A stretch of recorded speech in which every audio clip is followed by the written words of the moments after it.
بسم الله الرحمن الرحيم. الحمد لله الذي أنزل على عبده الكتاب ولم يجعل له عوجا قيما لينذر بأسا شديدا من لدنه ويبشر المؤمنين الذين يعملون الصالحات أن لهم أجرا حسنا ماكثين فيه أبدا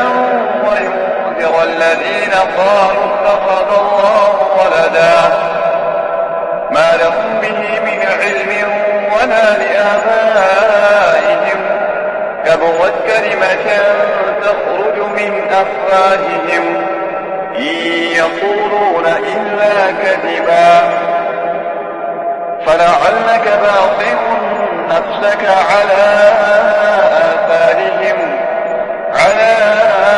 آثارهم إن لم يؤمنوا بهذا الحديث أسفا إنا جعلنا ما على الأرض زينة لها لنبلوهم أيهم أحسن عملا وإنا لجاعلون ما عليها صعيدا جرزا أم حسبت أن أصحاب الكهف والرقيم كانوا من آياتنا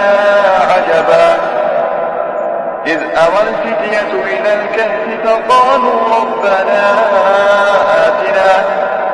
فقالوا ربنا آتنا من لدنك رحمة وهيئ لنا من أمرنا رشدا فضربنا على آذانهم في الكهف سنين عددا ثم بعثناهم لنعلم أي الحزبين أحصى لما لبثوا أمدا صدق الله العظيم.